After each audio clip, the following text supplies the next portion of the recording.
morning, everyone. Thank you very much for the introduction.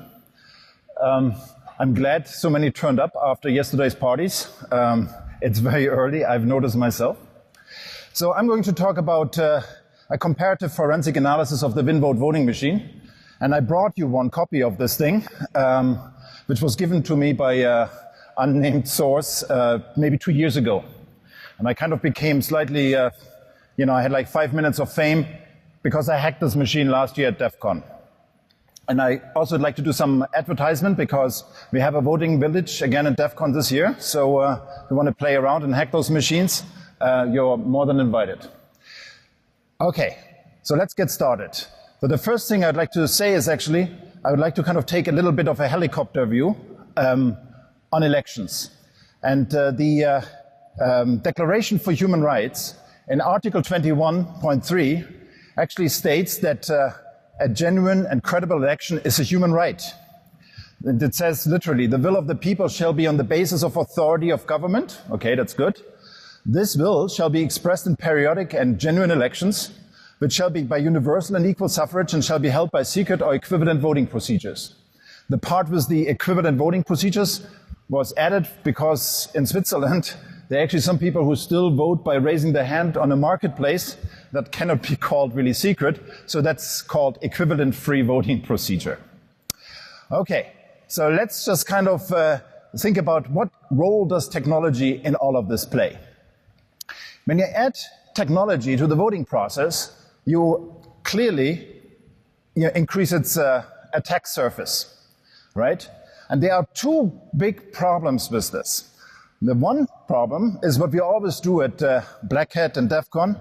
That is cybersecurity and trying to hack in, right?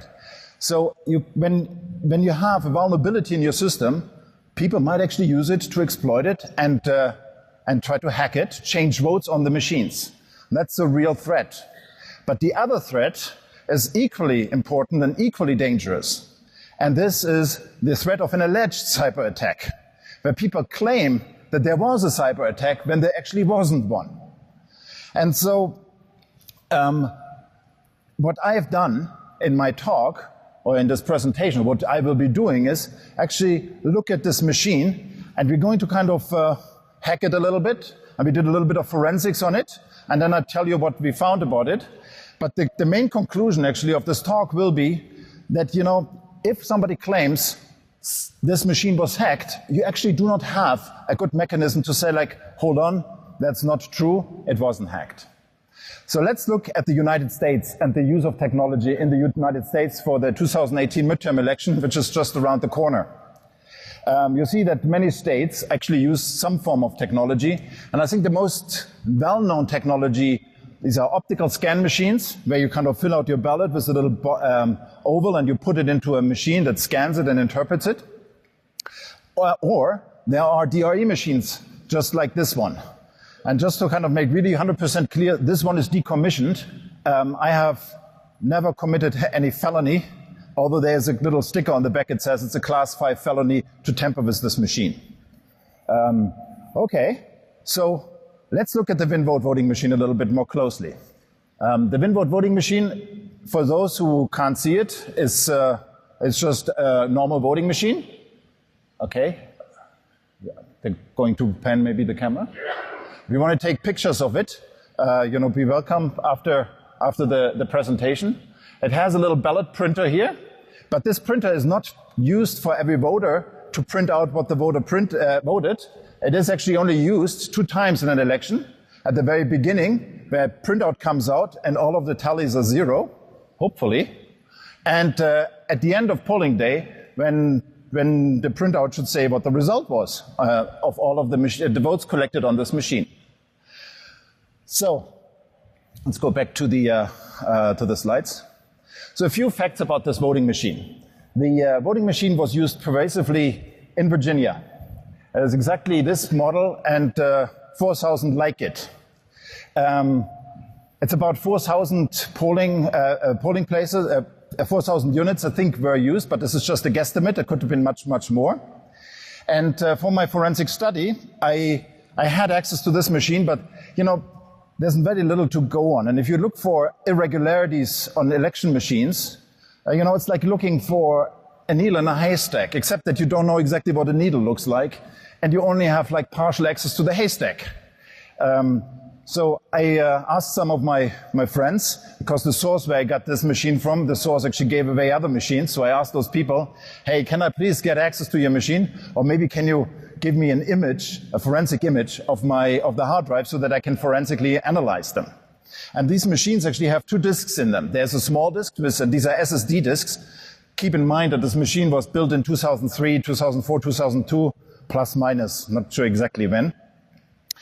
Yeah, okay. So, and it has a large disk that runs the operating system.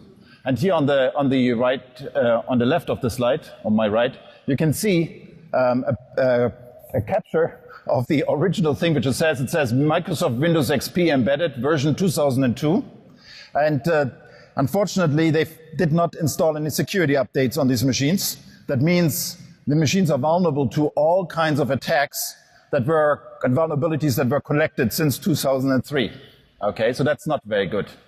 The other thing is, there are lots of open ports on that system, and it turns out that, you know, if you want to kind of use this old buffer overflow for our RCP, then, you know, you can just try it out. And I have done it, and I have, of course, prepared it. And I logged this machine around the entire world to come here to actually just hack it. And so another problem with this machine is that it has wireless turned on all the time. And having wireless turned on is very good, because if you're a polling worker and you have to configure more than one machine, you just configure one master machine and you kind of print return, and off the information goes and it configures all of the machine. But you have to kind of make sure that it's usable. And in order to kind of make sure it's usable, to connect these machines to the wireless network, as every machine has its own wireless node, you have to type in a password. And this password is abcde. It's not a very secure password. And I guess password crackers, and it uses only WEP secure authentication, so it's not very good, right? So I have just kind of made a very tiny script where I start the Metasploit framework, load all of the information, you know, picking the right vulnerability, and just kind of hack the system. And with a little luck, it says now, it should say now, Windows XP. No way. That's the first time ever. Really? This was not intended. I wanted to do this quick.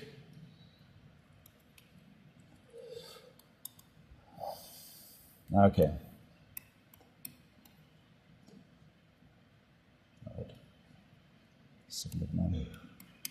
Okay, so I see this machine.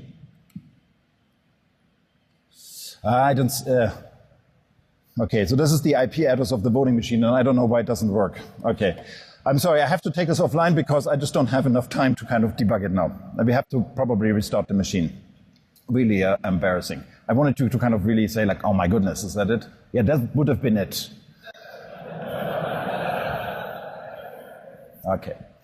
So in Virginia, in 2015, people became a bit cold feet with this machine. So keep in mind, it was in use from 2004 to 2014. So this machine was used for one presidential election for Bush and 2 times Obama.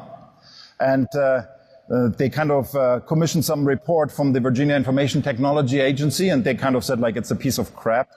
I'm sorry. So let's decommission it. And so it's decommissioned. So when I hacked it last year at DEF CON, I said like, my God, it's really easy to kind of show an exploit, but did it really have any effects? Did other people do it? And so this is actually what this talk is about. And I wanted to kind of know, really, did someone interfere with the operations of this machine?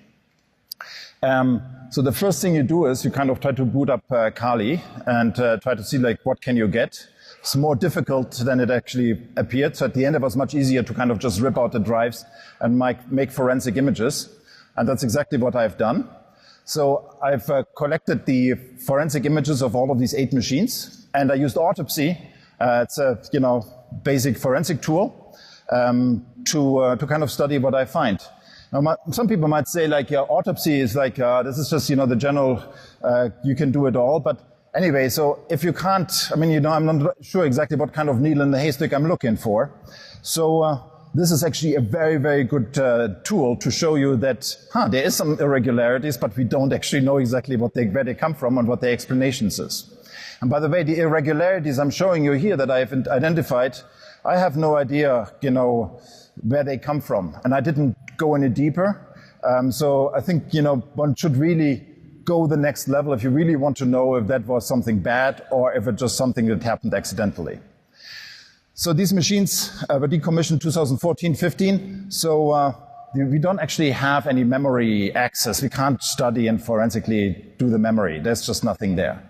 And since it's Windows XP, at that time, there are no logs of people actually connecting wirelessly to the machine, which is very difficult if you want to know if somebody wirelessly connects to the machine. So that you see the haystack, actually there are big holes in it. Then also, we looked at the security event logs and all of these things. So there are many log files that were actually there, like the event logs, but security was always empty. So I have no idea. Was it because, the vendor just kind of configured it so that nothing is written? Who knows? Okay, so I have all of these 8 images, and I've imported them into Autopsy, and that's a little bit like what it looks like, right? You have and thanks to Josh, Noel, Jeremy, and all of the people who kind of gave me their disks, and you see, you have a normal window. Okay, so when you do a forensic analysis, you really have to kind of be clear about the objectives, otherwise you just don't know exactly where you're walking or what you're trying to find. The overall objective is clearly that somebody interfere with the operations of the machine. But what I also wanted to know is, that's number one. Did somebody exploit all of these vulnerabilities? Did somebody actually do something bad and install some rootkits, malware on it? We've seen in the Netherlands a few years ago that Rob Gonggrijp showed how to use a voting machine for playing chess. Alex Haldeman from University of Michigan showed how to play Pac-Man together with Ed Felton from Princeton. And, there are a couple of questions you can ask. So let's just kind of go into it and see what I found. So the first impression, okay, so there's in Autopsy, there's a little folder and says there's strange documents, yes. Okay, so you can't really see it in the back of the room, but the blue highlighted line here is a Chinese name which says .mpeg3.lnk. And you wonder, what does an MPEG-3 file have to do on a voting machine? And I was actually curious what this sounds like. So I hope that the sound works. No, it's not on the speakers, unfortunately. Maybe the audio guys can take the signal from the HDMI. Okay, so there's a Chinese song that was actually ripped with this machine. Okay, so when you actually go and you kind of look further, you actually see there are traces of ripping software. There's actually on 4 of my machines, not all of them, there were actually, there's software installed to broadcast MPEG-3s. And when I just looked at my machine first and I said hey, that's weird. Did somebody really use the voting machine to rip MPEG-3s in 2004?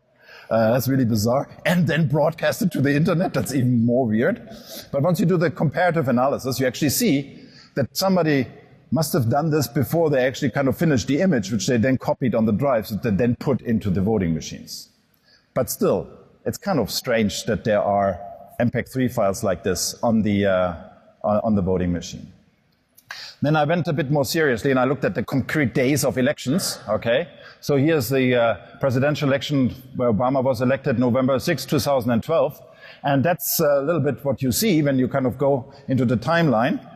And you see there's lots of events happening. So these are basically all of the events that happened during election day on all of my 8 machines. And keep in mind, again, it's only 8 machines. There are another 3,992 machines out there, which I haven't looked at. So again, it's the needle in the haystack. All right. And you see that there was a lot of events. For some reason, these machines were configured to run on Pacific time. although they were used in Virginia, which kind of is a bit difficult because you have to offset the times by 3 hours. But here at 00, that's actually, where all of the machines were initialized. You see that some files were created to start the election, so that looked all quite normal, okay? So then here this thing is, it basically records all of the devices that were plugged into the machine, USB devices, because there's a little USB thing where it actually collects the votes. And then we have lots of activities here during the day. I think there was another machine started. But when you go through all of the files, all looks pretty reasonable, okay? So they all kind of just work in their own directory, which is like the voting directory, and there's like not double writing, it all looks pretty reasonable. But then I went to the 2013 election, which was the gubernatorial election in Virginia. Okay, so here you can see, you can't really see it, but there's something happened here between 4:44 and 4:45. I mean, there were about 60 on one of my machines, so 7 machines of my 8 machines were used for this election, and on one of the machine, 60 files changed in the Windows system directory. Okay, so what does that mean? I don't really know, because it might be completely harmless. The system tried to update something. They were all flagged as modified. And also, the strange thing is also the WinVote itself was flagged as modified. But I've checked actually the files themselves. They are actually all identical. So I do not know where this modification comes from. But during the election day, so it was about 4 o'clock, so that's like in the evening. So that happens after the poll has opened and before the poll closed. Somebody inserted some more USB things into the slots of the voting machine. Okay, so that is. That's really bizarre. So, and I only saw it on one of the machines. So I have no idea. So the vulnerabilities, so I can only point out, when you do this forensic analysis, you can only point out there's some strange stuff, but a good interpretation of it is, of course, something that has to follow. And here's a list of all of the different elections that I went through. So there's, for example, most of those elections actually look good, except the one in 2013. In 2005, also something really funny happened, because there's actually an old modem in these machines. And for some reason, so 5 of my machines were used in the gubernatorial election in 2005. And 3 of these WinVote machines actually, on election day, tried to dial out on the modem line. I don't know, maybe it was to kind of update their security patches. One machine, unfortunately, dialed the wrong number and didn't connect, and the other 2 were successful. Okay, what does that mean? I have no idea. It's just kind of a strange observation. So coming back to my original point, that when you have technology in the voting process, you set yourself up for cyber attacks, but you also set yourself up for alleged cyber attacks. So a forensic analysis of those drives cannot really tell us if hacking has taken place or it has not. And that's just, at least not for those machines because of the logs, but yeah, that's just this. It's really, really difficult. So the question really is, how do we get out of this? And so the way how we get out of this is, I think we have to kind of remember that our elections need to produce some kind of evidence. And the only evidence that I had for the WinVote in these prior elections are those drives in those machines. So if the machine doesn't actually print out any paper, that's the only evidence we have. And that's just not very good evidence. Okay, so let's just kind of switch state for one moment and go from Virginia to Colorado. So in Colorado, we have, for the 2016 election, Hillary Clinton got about 1.338 million votes, and Donald J. Trump got 1.2 million votes. There was a clear difference between those two, about 130,000 votes.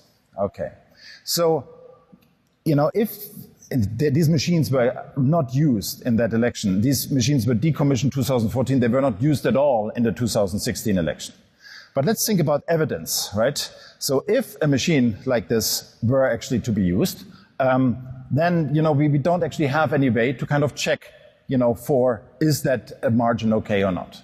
But since about 2012, we have very, very good techniques of actually tackling this. So my question really is like, what is better evidence? The paper ballots or those drives of those WinVote voting machines? So I hope I've convinced you that the right one is not, so that the voting machine drives is not good evidence. So the paper evidence is much, much better. So what you really can do is you can do a post-election audit on those kind of paper ballots. And those kind of post-election audits are really, really, it's a really good mean in order to generate trust and confidence in the election result. Because when you draw and look at the evidence in a statistical way, not the drives, they're not good enough, but the paper, you actually kind of can gain confidence in that the election result was correct. And there's a technique which was pioneered by Philip Stark, professor at Berkeley, and his colleague Linneman, and they've developed a technique which is called risk-limiting audits. And that basically requires that you have a secure paper trail. And once you have a secure paper trail, it's much better than to have an insecure SSD trail. And so what you actually do is you draw a random sample of a certain size, you kind of check if the sample is okay. If the sample is okay, you're good. If not, the system or the process starts auto-correcting at the end. If there's a lot of evidence of, something is wrong, there's a mismatch between the paper trail and the audience, then the paper trail and the evidence, then you have to do a recount, but the method will actually prompt you to do this. So it's a very good method. So the question is, how many ballots do you actually have to draw? And I think this is very eye-opening for me, that it's actually not very many. So on the left, you see the tool that Philip Stark actually produced that computes the size of the sample that you would have to kind of draw. And I have just put in the candidates for the election in Colorado, and the number of ballots nationwide that you have to kind of draw in order to kind of gain confidence in the correctness of the election result. It's 142. So statewide, you have to draw 142 ballots, and once you do that, then you can be 95% sure that the election result is correct. If you only use DIE machines that do not produce any paper evidence, then you don't have this option. And so the really, really important point I want to make is that it is really, really important, if you want to kind of convince people that this is a genuine election, that you actually do those kind of post-election audits. And I have put in a map of all of the states in the United States that actually kind of, worry about auditing a little bit. And you see the state of Colorado is actually the only one that actually has implemented that technique. And that's why it's black, and the rest of the states are lacking slightly behind. Okay. And I would also like to say, coming back to my original point, there are still 4 or 5 states in the United States for the midterm election that use machines not like those WinVote machines that connect and have a wireless access point. No, there are machines that don't produce any paper evidence. And those states are Louisiana, Georgia, South Carolina, Delaware, and New Jersey. And that is really, I hope that with this talk I've convinced you guys that actually paper is a good way to do it. I'm a computer scientist. So let me just say my conclusion. And I have only one conclusion, and that is use paper and do your audits. That's the most important part. Thank you.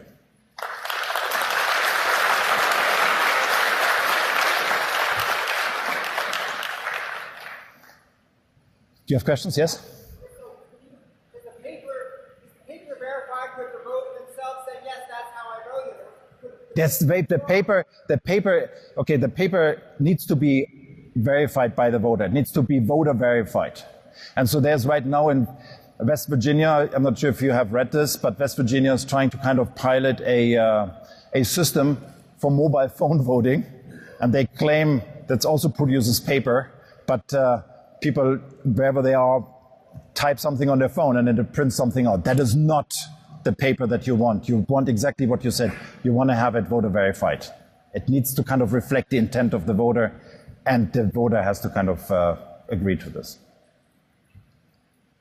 So do we have... Want to cross the hall to the rep room? Okay, so we go to the rep room if you're interested and have more questions. Thank you.